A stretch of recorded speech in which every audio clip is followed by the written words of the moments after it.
I'm Jimmy Lewis with Dirt Bike Test. This is Dave Donatoni. We've been out riding KTM's 2019 350 EXC F.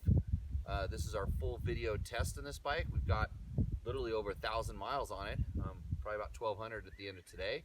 And we're going to kind of give you a full review of this bike. So we're going to start with sort of an introduction. This bike is not exactly all new for 2019. In 2017, I believe, they changed everything. It got all of the upgrades that the then factory edition earlier, motocross bike, and KTM is about a year and a half behind, maybe 2 years sometimes, on the EXC F. They take a kind of their motocross bike, they figure out what they have to do to it, the engine, to make it emissions compliant. They figure out what they have to do to it to make it suspension compliant and make everything work good. The biggest difference really is that this bike has the PDS chassis, so there's no linkage on the shock, but the engine is very close to what was in the motocross bike a few years ago, and next year we'll have a new EXC F based on the 2019 motocross bike. So that's KTM's theory on making the EXC. They're going to make it barely street legal, and then they're going to tune it into how can we make this into a great off-road bike that's, quote, ready to race. So what did you think? I like the bike. It's a real easy bike to ride. It handles really nice and smooth, and it's plush. It's nice and low to the ground. It's very easy to ride. Yeah, so that's kind of that's really in just a few words. You don't need to listen to any more of this. You can click the video off right now, but we're going to break this thing down into all of its little components. So in reality, the changes from the 18 to the 19 are basically graphics. I think it's a little more orange. Dave just bought a brand new 18. Yes, I did. So he's familiar with that. It's the same as this. They're the same things. The difference with ours is ours has a JD jetting tuner and an FMF exhaust on it. They come, very emissions compliant. So we'll start talking about the power. That's the first segment that we use in this testing criteria. It's a 350, so it's supposed to be this happy blend between 250 four-stroke lightweight feel and trying to have some of the torque and horsepower of a 450. How do you think they've done? I think they've done a great job with it. I mean, it has a lot of power for a 350, but it doesn't have the grunt of a 450 or 500. Yeah. And you don't have to rev it like a 250. And so you're very familiar with the KTM 500. You have one. I have a lot of miles on a 500. And I do too. That's like my personal favorite bike. Yeah. But the biggest change from the older 350s is how much torque this actually has. And it's funny because it has the reed valve in the intake, which everybody just thinks, oh, I got to take this out. It's an emissions device. But that actually kind of boosts the torque a little bit. And it has really good, wrist to rear wheel connectivity and a lot of drivability on the low end. And more so than you think, because it's such a light, light revvy kind of happy motor. Yeah, I mean, I agree. I mean, the motor, you get a lot of reaction from the throttle if you just blip it, but it holds traction. Yeah. And you can climb almost anything on it just at barely opening the throttle. As long as you don't shut the throttle all the way off, then you get okay. Now all of a sudden you have a really light bike with a light flywheel, right? And it doesn't have torque when there's no gas going into it. But once that throttle's cracked, and that's the big separator. I mean, even the 250Fs now that are fuel injected are getting better at this. It does not have the kind of the dunk, dunk, dunk that it needs just a little bit more RPM, even just at the low end. And when you talk to a lot of guys, it's like they buy the 350 because they want lightweight. And with power comes weight feel. And this thing's just a few pounds lighter than a 500 on the scale. But when you start talking about the power delivery, that when you start revving it, they get heavier, and when there's more power coming out, so you want that low end, low RPM kind of feel, and this has that. That's the big improvement from the 6, 15, 16, 17 to the current version of this particular bike. So a couple other things. Then when you start revving it, it's all the power the tire can handle. It revs and it revs and this thing even has a rev cut in it compared to the motocross version. The rev cut is down a little bit lower. It's for sound and emissions things. But I mean, did we ever hit the rev limiter? No, I mean, you're not riding the rev limiter when you're riding good trail.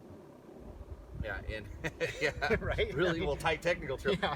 But here is something we'll complain about with this bike: the transmission. Well, It has a 6-speed transmission. yeah. That's good, but like, come on, KTM, where's 6th gear? I Yeah. mean, like they're evenly spaced. They're all really good, but I think they could be spaced, especially 4th, 5th, 6th, especially the 5th to 6th. It's like I want a gap in there. I want to lug down a road, not have to go, Yeah, what feels like 7,000 RPMs at 65 miles an hour. I totally agree. I mean, that would be a lot nicer if they had a bigger gap between 5th and 6th, so you could cruise along at 65 or 70 without feeling like you're revving it out. And it's not to say that, when you're really riding in the trails and stuff, it's never a problem there. It's when you hop out on that road and you're trying to, you're making it to the gas station or doing whatever. Exactly. And I would never want to gear it up to make 6th gear work, because you're going to lose 1st gear. Exactly. And 1st gear works so good. I mean, if you're on a technical trail, you can just crawl along in 1st gear, Clutch out, and you're not even ripping the trail up. You're like treading lightly. Yeah, back down to that torque, the good torque the bike It's has. great. Transmission shifts well. Yes, it Clutch does. is awesome. Yeah. The bike, even in a completely stock state, doesn't overheat. It has the fan on it, so the fan comes on every once in a while. And so the 3 different stages, we rode the thing completely box stock, and that's super quiet. The muffler gets very hot because that insert on the back of it makes the bike just run a little bit hotter. The fan comes on a little bit more, and it lacks a little bit of throttle response like that. The next stage is we took that little restrictor at the end of the muffler out, and all of a sudden you pick up some throttle response, noise goes up just a tad, but then you get to the point where you start needing a fuel tuner, because it actually runs okay like that, but it's lean and you can feel it. And then we've gone to the length of putting a JD Jetting fuel tuner on it, where we can richen it up a little bit, not as much as you'd think, but enough to make it pull better. And then with a freer flowing exhaust, then you're really, everything goes up 10, 15, maybe 20% by doing that. It doesn't lose that really good character we like. It just gets better. It just makes it easier to ride off of idle, and you're riding like that a lot of times when you're riding technical trail, and that's where it really helps. Yeah. So overall, I think other than the 6th gear that's not there, I think KTM's hit a home run with the motor. Absolutely.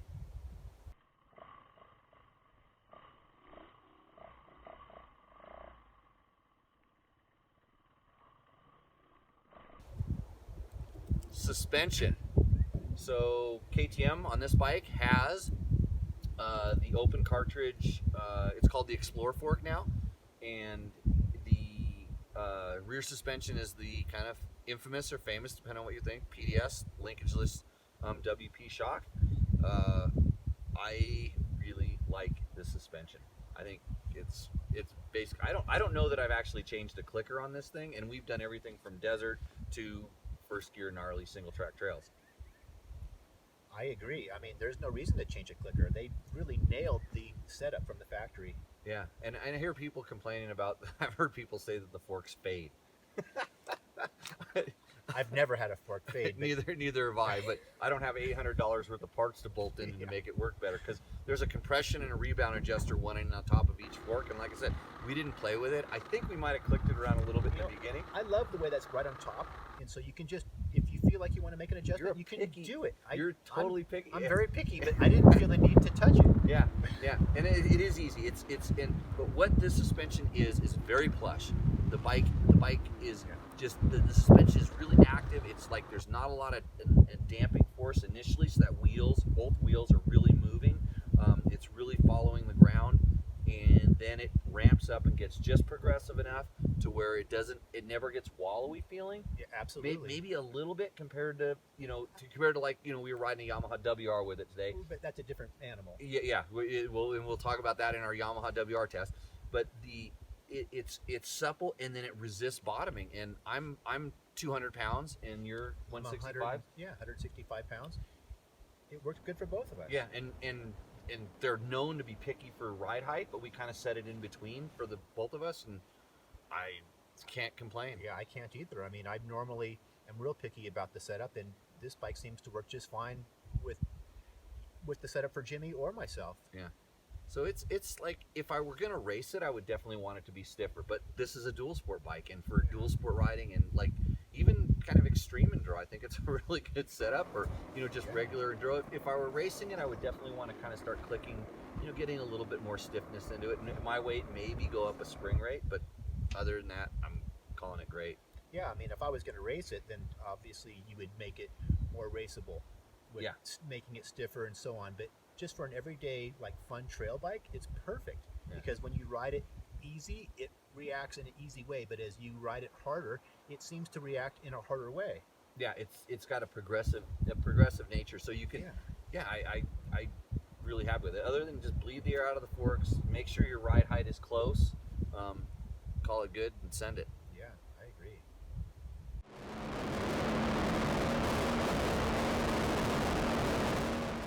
This is a very well behaved, nice handling motorcycle, wouldn't you say? I totally agree. What's the best trait? I like the way that it's adaptable to almost any terrain. Okay. You can ride through crappy lava rocks, and which we did. And it actually makes it pretty easy. And on another bike, it can be very difficult. And Correct. So that's nice. That's a very nice trait. So for me, the number one trait is lightweight feel. It just feels so light, and that goes back to the engine. It's a 350, not a 450. It's thin and it's narrow yet roomy. Yeah, I mean, it's thin and it feels like it's close to the ground. And so a guy with short legs, I can touch the ground and just kind of paddle through where I need to and feel really comfortable and confident. And it did like we're talking about, suspension. There's not a lot of chassis yaw, and so but it's real predictable. It doesn't deflect. That comes back a little bit to the suspension. It's a light handling bike, and some people may think it's unstable because of how nimble it is. And you're threading that line where people say, oh, that the KTM feels like unstable. It's not unstable. It's nimble, and I can't really complain about anything. I'm trying to think of something to complain about with the handling, and I just don't. I don't know what it is. And so it's a very well-mannered, super good handling bike. You can ride it fast, and it's settled. It's active. Even in like high-speed bumps, where that like quote nimbleness kind of comes back sometimes. I think it has really good. It gets good traction. It doesn't dance. It's just such a well-rounded package. And as you rev it up, as you run it higher, that's when that the inertia starts spinning and it gets stable and it goes straight. And does that kind of thing. I totally agree. I mean, the more aggressive you ride it, the almost gets more stable. And when you ride it a little easier, it gets plusher. Yep. It's amazing how they've done that, where you can get the best of both worlds out of it. Now, our bike has different tires on it. They come stock with these TKC80s that are on there for sound. That's that tire. If you want to ride on the street, go ahead, leave them on. We got them off we'll put about 1,000 miles on them with it. No, not 1,000, about 500. It was enough. They weren't wearing out, and I just had to take them off. So we actually threw some Michelin AC10s on, which are a DOT legal knobby. And all of a sudden, if you're going to talk about how it works with the stock tires off-road, just kind of forget it. You're losing a lot of traction. Tires make a big difference, and it responds well to decent tires. A couple other things. This bike is super easy to work on. The air filter has these. It's no tools. You pop the airbox cover out. It has clips. That a clip comes off and the air filter comes off on the cage. And everybody's all tied up like, oh, but have you seen the maintenance intervals in it? I've changed the oil on this bike once, and you think, oh, it's just a magazine bike, it's going back. I'm going to buy it, okay? So I'm going to change it like once after I give it back to them because somebody has to borrow it for a little bit. But we have one that has 350 hours on it, and I keep asking them, should I worry about rebuilding it? And they're like, don't worry. It's never gotten hard starting. I did check the valves on my other one twice, and they never moved. So that kind of maintenance interval stuff, I always say it's written by lawyers, and it's for liability. But they're super durable. We'll probably have some video clips that you're going to watch, and this thing, you're just going to hear it singing wide open for long periods of time. No problem. So I haven't had any problems with KTM's durability. You're going to hear about that one guy that did that one dumb thing, and that's always the case. But as far as the whole chassis, brakes are super solid. Ergonomics, nobody wants to change anything. No, I mean your boots don't get caught on anything. Your pants don't get caught on anything. It's just it's just a smooth, easy transition from right to left. When you're front to back, you just move around without it's easy, effort. Yeah, easy move on. The tank's narrow. Yeah. I think the bike looks good. I can complain about something now. The license plate assembly. That is like, okay, so we had to trim it because there was parts that were flapping in and catching on the tire, and it's still too heavy. And you can watch, you'll see in the video, watch that thing flapping around. I'm going to take that thing off and get a replacement one that's lighter, that doesn't try to suck it up in the fender. And I promise you that's going to be one of the big changes they'll make on the 19.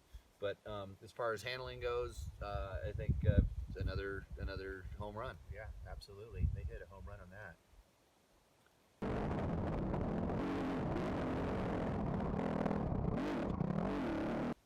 So in conclusion, as you can tell, there's just a few things we hate about this KTM. We hate 6th gear, and we hate the license plate assembly. That's about it. Other than that, this bike is about, you couldn't make a better bike. Yeah. It's not cheap, and you're not going to get them cheap, although word on the street is there might be some dealer refunds coming out real soon, because they made a lot of them. And this motor engine family, the KTM 350 4-stroke, is KTM's biggest selling motor, which is kind of surprising. I didn't realize that. I thought for sure it'd be the 500, but they sell a lot of these. Go buy one. I mean, if you ever needed parts, they're probably going to be available for many, many years. Yeah. I mean, they just don't break. Yeah. That's what's nice. So they're pricey. You know, you're gonna walk out of the dealership, you know, dropping probably 10 grand on one of these things, but it's durable. The suspension is on point. The motor is on point. There's lots of aftermarket. You can go to bigger tanks if you want. There's all kinds of things, recluse clutches, and there's so many parts available for them. You can kind of customize it into what you want to do. Where does it sit in the real world of, oh, well, should I get a 250? Is it lighter? Or, you know, I'm looking at this one because it's supposedly more durable, or I wouldn't let durability scare you away. It's really that, is this bike powerful enough? And that's the one I always get, like, well, should I get a 500 and should I get a 350? And here's the truthful answer. If you like to torque your bike, if you like chug, chug, chug and torque, you're going to want to go more for the 500. If you don't mind revving it, and you can appreciate the torque that this bike has, which is really good for the motor, and you don't mind revving it when you need a lot of power, I don't think you're going to be too disappointed in this bike. Yeah, I mean, I agree.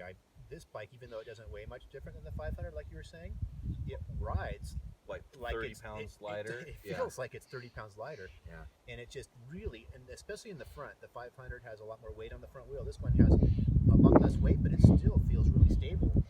I think a little bit to do the compression braking. The 500 has more compression braking and stuff. Yeah. But I really think, you know, if you're in the market for a KTM 350, they've done a great job. The older ones were good. This one's definitely a step above. We know it because we have older ones, and now we're buying this one. So if I'm buying it, it's got to be a pretty good bike, right? I just bought one as well.